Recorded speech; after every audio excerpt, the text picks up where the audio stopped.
Muy buenos días. José Oropesa, el doctor José Oropesa me honró con este privilegio que le agradezco, la presentación de, yo no diría de su obra, sino de algunos de los temas centrales que recorren esos tres libros, especialmente los dos primeros. Porque el que se refiere a Fidel y Rómulo Betancourt es y para mí es un honor poder acompañar a mi amigo Luis José Oropesa en esta presentación. Luis José representa, como lo decía Sergio y lo decía Rocío, un caso extraño, porque uno está acostumbrado a pensar en los empresarios, sobre todo aquellos que han transitado por el camino de las finanzas, con unas personas rígidas, áridas, y resulta que no. Resulta que en José encontramos a un empresario preocupado por cultivar la mente.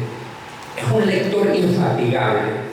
Doy constancia de ello porque hemos estado juntos en varios seminarios de Liberty Fund, que es un think tank cuya base está en Indianápolis y con el cual se dice, y algunos cuales venezolanos tenemos una estrecha relación. Y Luis José es de las personas que se leen esos libros, esos sí áridos, de manera rígida, de manera rigurosa, quizás. Y he estado en la biblioteca de Luis José y sé que es un lector infatigable y un pensador que está siguiendo no solamente el curso de la realidad venezolana, sino el curso de la realidad. Y eso se ve en sus trabajos. Es un placer para mí estar en la sede de CEDICE, un think tank, tanque de pensamiento con el cual he estado vinculado desde hace mucho tiempo y que dirige con mano sabia nuestra queridísima amiga Rocío Guijarro, en una junta directiva dedicada a mantener vivo el pensamiento liberal en Venezuela. Sobre todo eso vale mucho en un ambiente tan hostil para el pensamiento liberal como el que tenemos actualmente. Bueno, Luis José ha reflexionado sobre algunos temas que a mí me parecen centrales, ya los apuntaba algunos de ellos. Sergio, yo no voy a repetir lo que dice cada libro, sino que voy a referirme a algunos de los ejes que considero fundamentales de su reflexión y que tienen hoy plena vigencia. Pero antes de eso, quisiera presentar un bosquejo de nuestro personaje de Luis José Oropesa.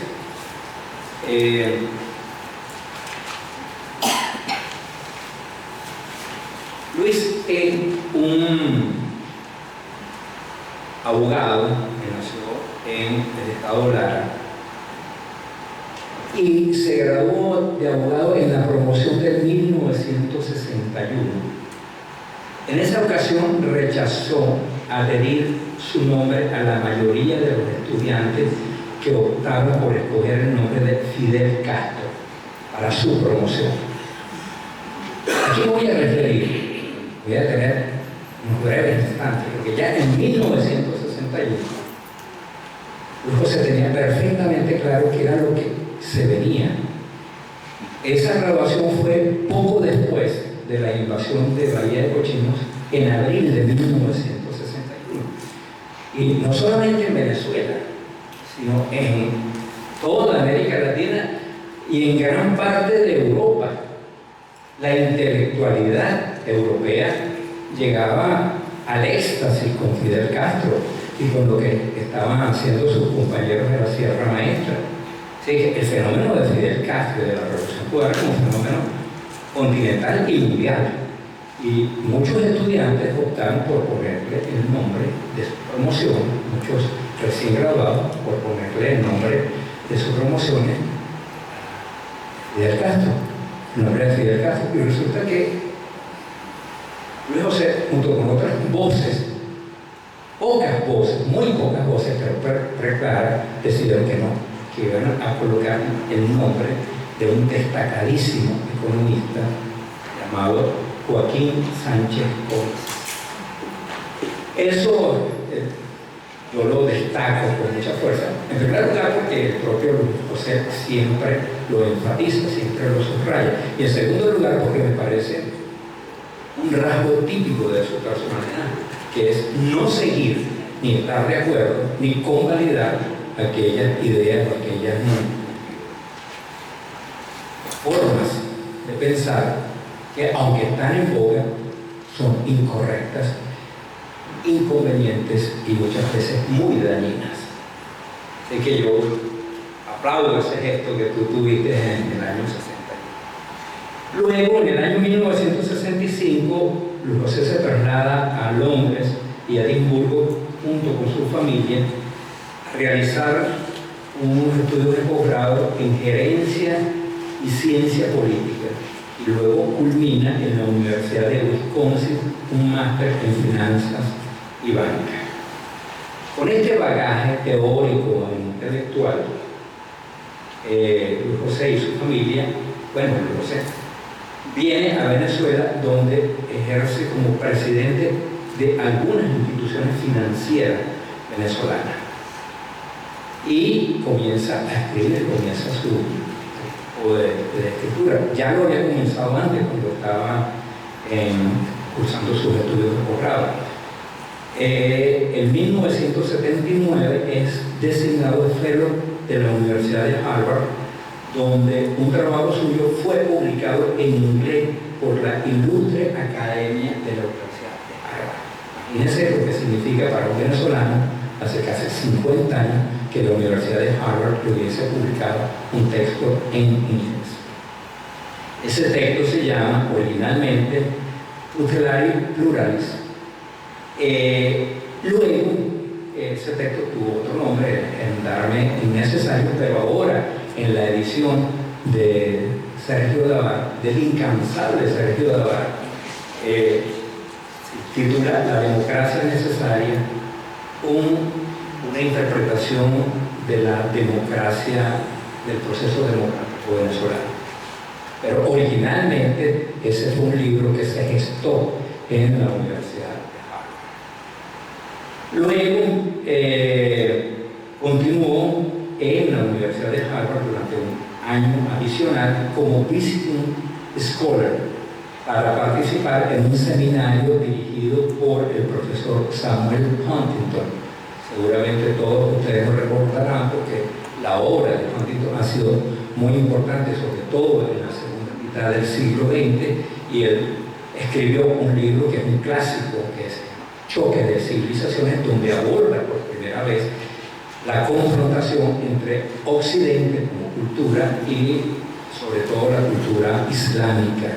Y antes incluso de que ocurriera el terrible episodio de las Torres Gemelas, describió con bastante profundidad las contradicciones tan fuertes que había entre estos dos mundos, cómo debían buscarse nexos de convivencia, cosa que no se ha logrado, por lo menos no se ha logrado de manera satisfactoria.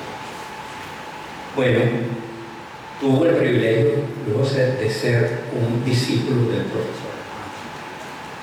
Luego regresa a Venezuela de Boston y publica con los auspicios de, se dice, el ensayo Venezuela, fábula de una riqueza en el Valle del Sinamo, donde aborda algunos de esos mitos y prejuicios que señalaba Sergio y que yo voy a señalar con pinceladas poco después. Esta actividad intelectual la combina con una actividad política gubernamental, porque en 1974 el entonces presidente de la República, Carlos Pérez, lo designó ministro de Agricultura.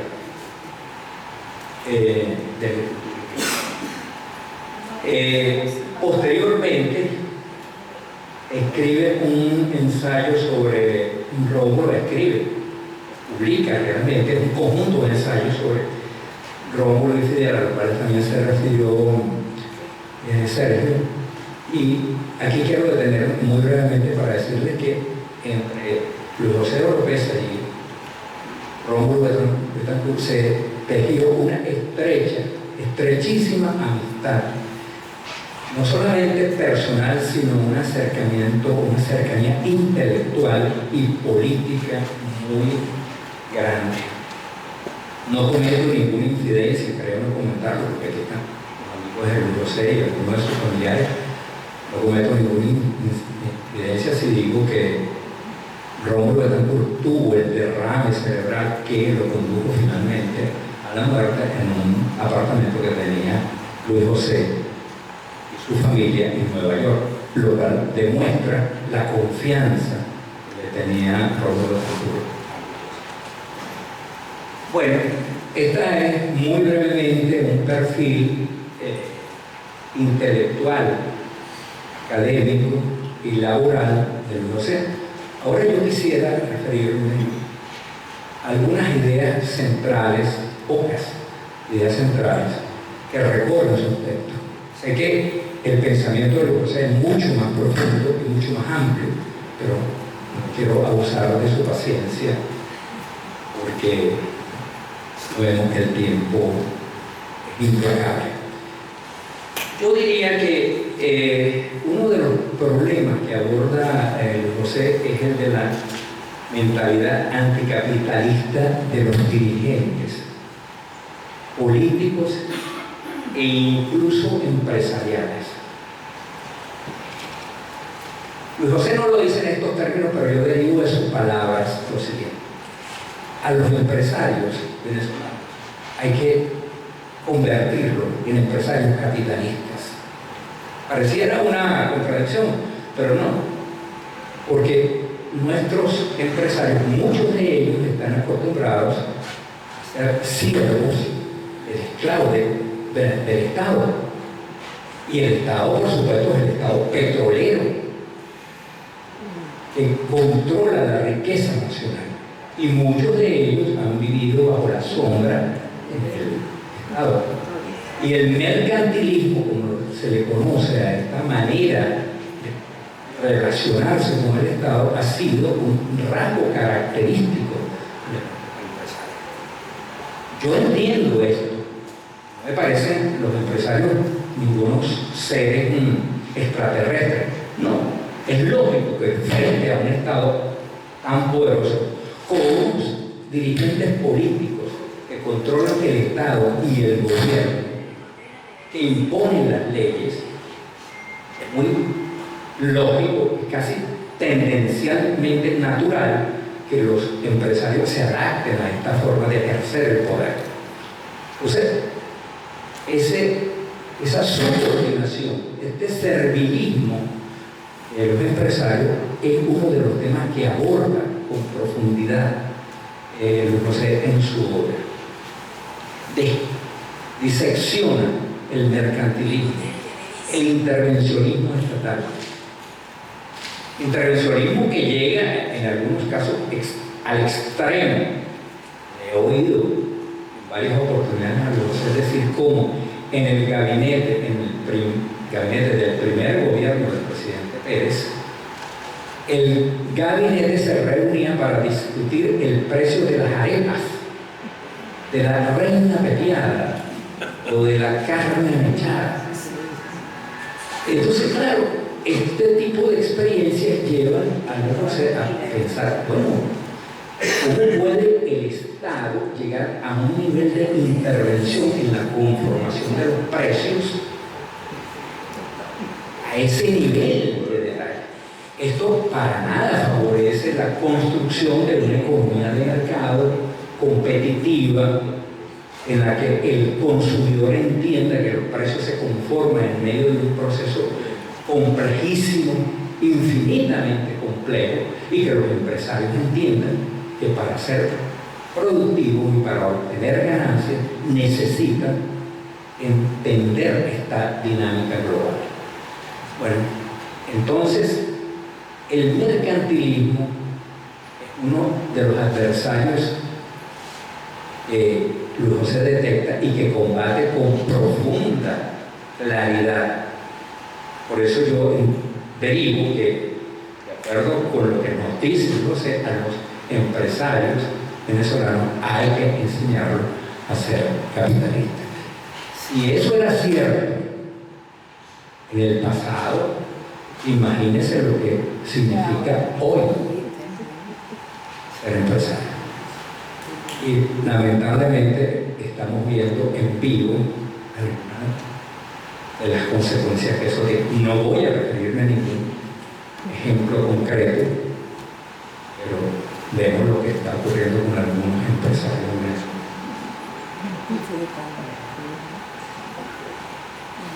Entonces eso lleva a la segunda idea que me parece clave y que está presente en la obra de Lucer, que es la independencia, ya no solo de los empresarios, sino en general de la sociedad civil, del Estado. La sociedad tiene que crear sus propias formas de convivencia, tiene que crear su propio tejido,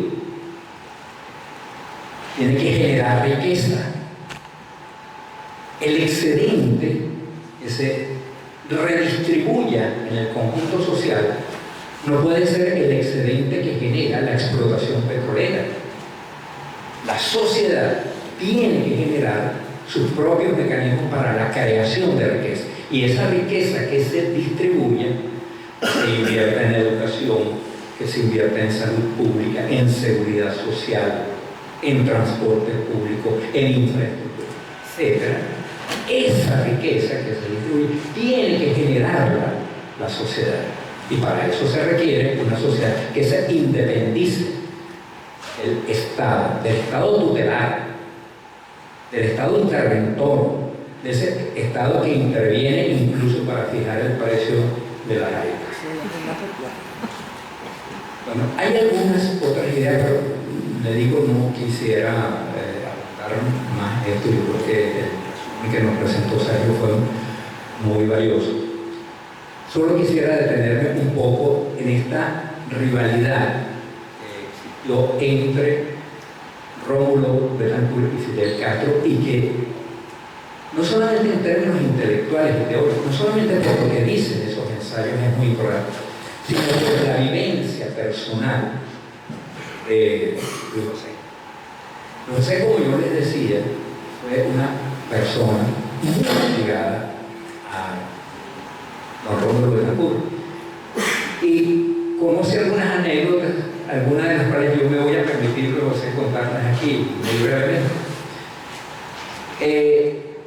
Y yo creo que este debate, esta rivalidad del siglo XX entre Fidel Castro y fue primero la primera derrota en toda la línea que sufrió Fidel Castro. Esa figura monumental, ese megalómano que el ego no le cabía ni en una catedral, ese señor, frente a Rómulo Betancourt, sufrió la primera derrota continental, porque Rómulo Betancourt logró en la reunión de la OEA en 1962 en Punta del Este, Uruguay, la mayoría de las naciones que conformaban la OEA decidieran expulsar a Cuba y por supuesto al régimen de Fidel Castro de la OEA. Y esto creo que tuvo una clarísima connotación porque colocó en América Latina dos modelos antagónicos de crecimiento y desarrollo. Uno fue la democracia venezolana, que se traza en el Pacto de Punto Fijo el 31 de octubre de 1958, y la propuesta de la Revolución Cubana, que era una propuesta totalitaria, colectivista, intervencionista hasta más, estatista hasta más no poder. Y creo que estos dos modelos se presentan en América Latina, y de eso tiene perfecta claridad Rómulo Betancourt. Y de allí que libre esa batalla sin cuartel, esa batalla que no tuvo tregua entre ambos.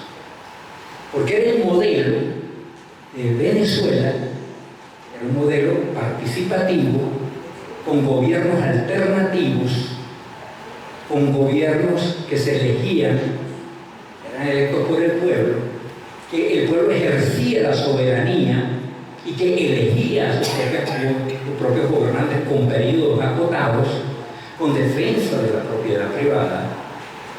Y el otro modelo que desterró el Estado de Derecho, que desterró la soberanía popular, que utilizaba la soberanía popular como un mecanismo para engañar a la gente, como una coartada para mentirle a la gente, y se proyectaron en América Latina como los dos modelos antagónicos. Y en la primera fase, década de los 60 y de los 70, el que triunfa, que es el modelo de Rómulo Betancourt, es el modelo de la democracia venezolana, es el modelo de punto fijo. El modelo cubano quedó allí en la isla, navegando en el Caribe, y ahora se ha convertido en una especie de antigüedad antropológica, con un solo problema, que es que se extendió hacia Venezuela 50 años después, cobrando revancha, esta vez sí, Fidel Castro de Rómulo Betancourt. Bueno, esto lo plantea muy bien los ensayos de esta disputa, no puedo ahondar más, pero allí van a conseguir. Yo les quería comentar una anécdota, porque me ha contado José que la rivalidad entre Carlos Andrés Pérez y Rómulo Betancourt se derivó precisamente de la cercanía de Fidel Castro en su primer gobierno con Fidel Castro.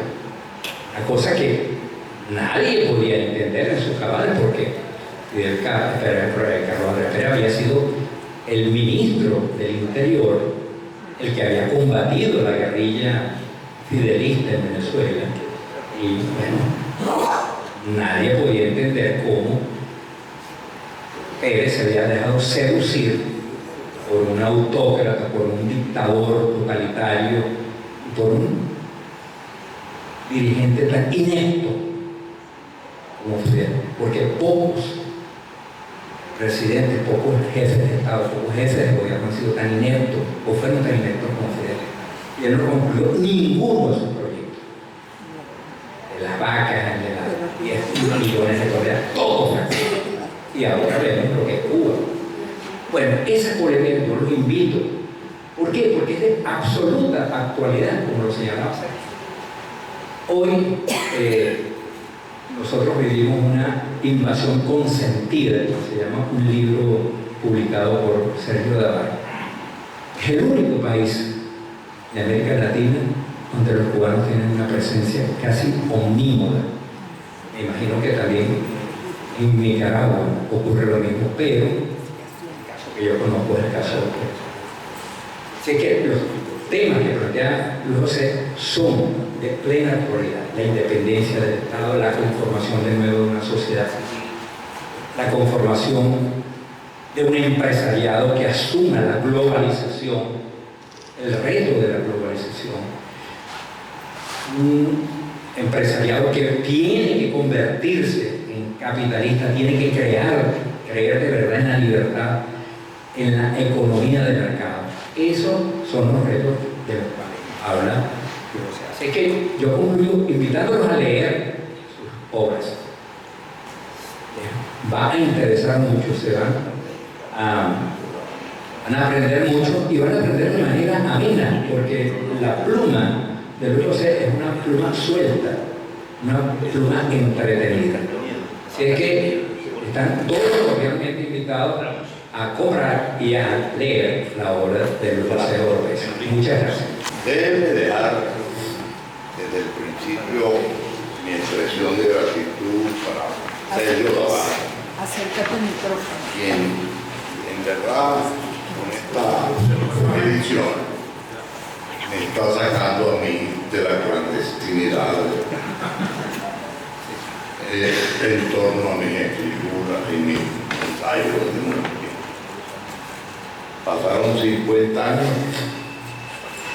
de que la Universidad de Harvard publicó un trabajo mío, el único entre los participantes de entonces, y que por razones de, no sé, posiblemente de inhibición personal, aquello se mantuvo casi en secreto. Y la edición en inglés nunca tuvo un acto como este, ni en la de español. Es esta la primera vez que se dice en público que un trabajo mío había sido premiado por la gran universidad.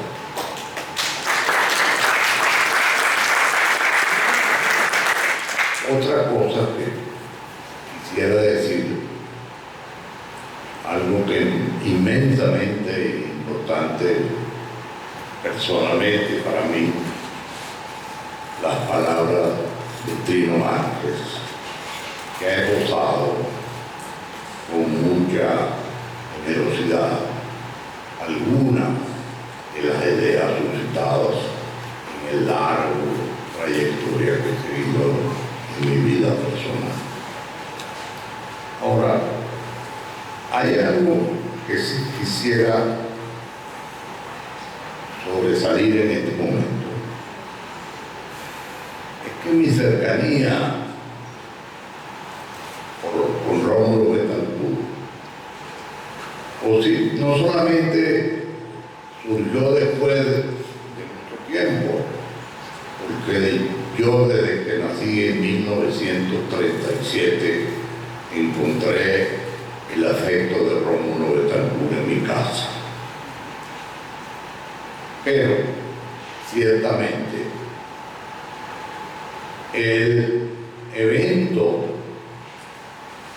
de mi protesta de querer nuestros compañeros, de 90 compañeros de estudio, graduarnos bajo el nombre de Fidel Castro, fue el que le dijo algo a Betancourt, que mi personalidad valía la pena acercarse a ella.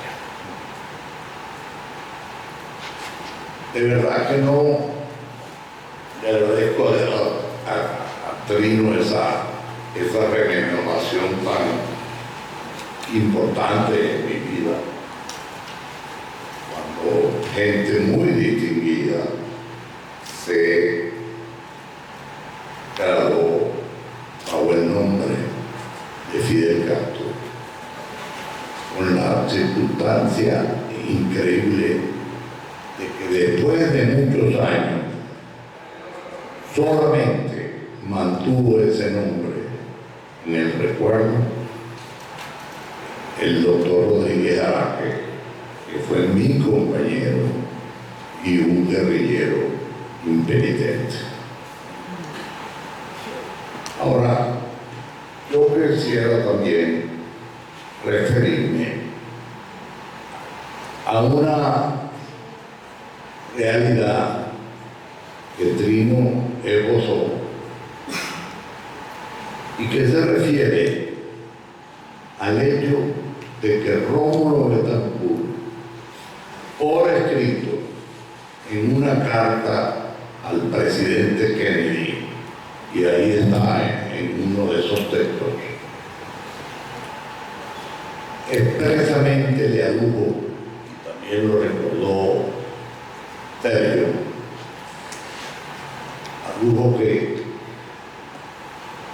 como censura al presidente Kennedy, que aunque él había heredado ese conflicto de la administración anterior de Eisenhower, él había incurrido en el error de invadir solitariamente los Estados Unidos en Bahía de Cochinos, y que esa invasión ha debido ser una confederación interamericana de todos los países contra Cuba, porque era la manera de advertir que todos estábamos beligerantemente dispuestos a defender la democracia. El defensor y el policía de la democracia en América no podía, para Rómulo Betancourt, ser solo los Estados Unidos. Era indispensable, desde luego, su concurso, pero era necesario e indispensable, sin duda, la concertación interamericana para que todos los eventos que se puedan impulsar no vayan solitarios y aislados. Ese es el valor fundamental de la personalidad eximia de Rómulo Betancourt.